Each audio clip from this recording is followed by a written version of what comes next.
Origins of Lovers Rock on the Mad React series. To understand UK Lovers Rock in the 80s, we need to go back to its roots.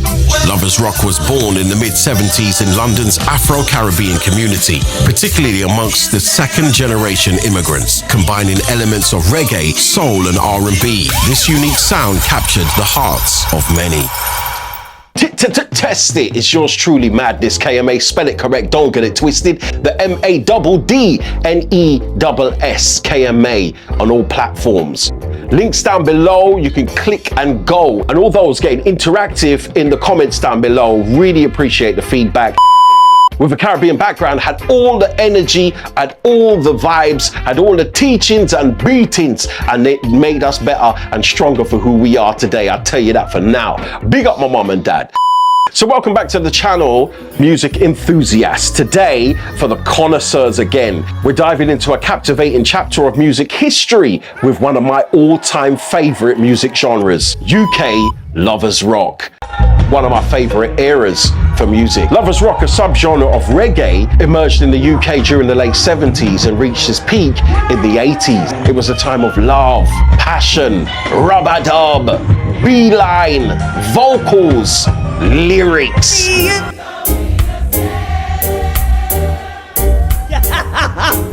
It was a time of love, passion and soulful melodies. What you hear? Where you hear from?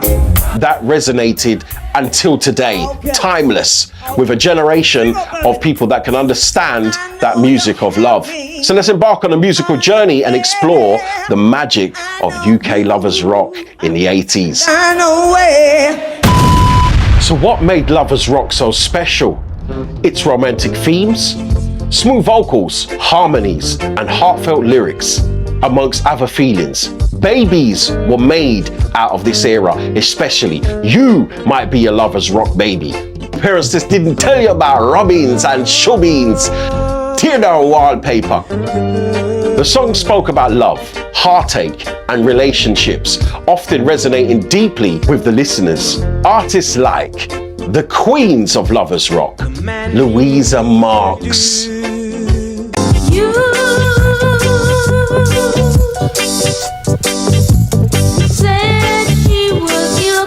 It can get you emotional, right? Janet Kay.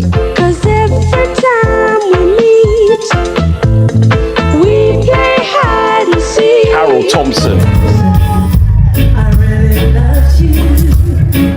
With a love any man will be proud of. Kofi.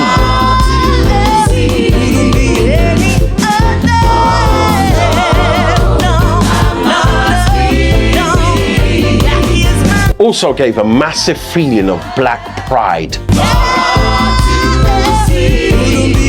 Can't forget the legendary Dennis Brown. Well, yeah, man. You say the love when I sing about love, you know. But I find within myself that there comes a time when you have to move away from that and sing more about awareness, you know, consciousness, liberated music.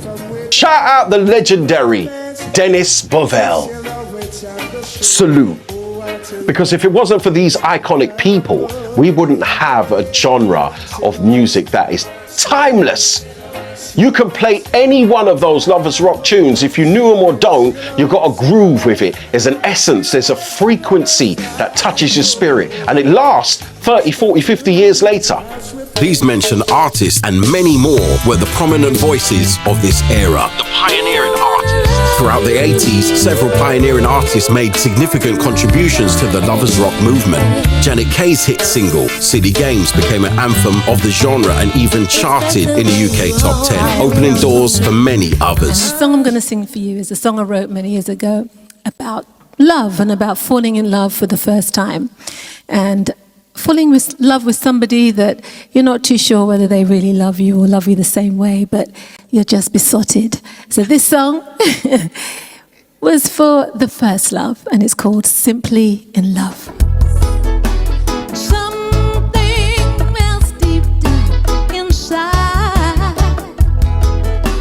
I've tried so hard not to show. Carol Thompson, like Janet, Louisa, and Kofi, are amongst the queens of Lovers Rock and holds that title to this day.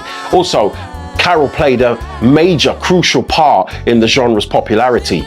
Her soulful voice and emotional delivery captivated audiences, solidifying her as a household name.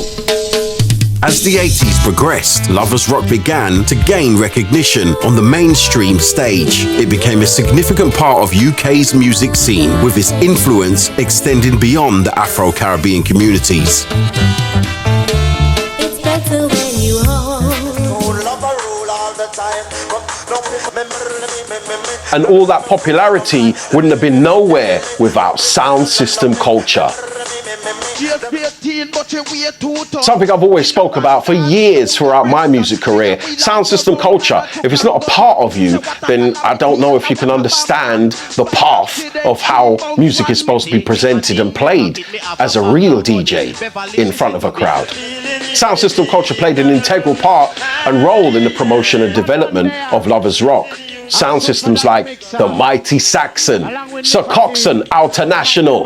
They hosted legendary weekly sessions where Lovers Rock records would take over the centre stage. Lovers Rock influence. The impact of UK Lovers Rock in the 80s reached far beyond music. It influenced fashion, dance, and even fostered a sense of community and togetherness. The music provided a safe space for people to express their emotions and connect with others. Its legacy continues to thrive to this day. Many contemporary artists draw inspiration from this genre, maybe without even knowing it, keeping the essence alive. And well, if you don't know about UK Lovers Rock, get to know about it now.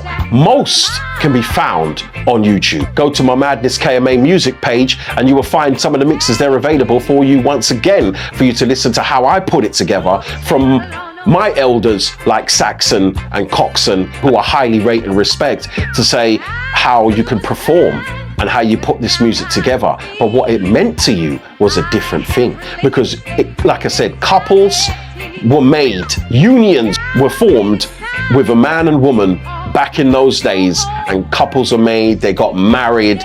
20, 30, 50 years later, people are still there, married together. You could have met your future partner at those blues dances or house parties back in the days.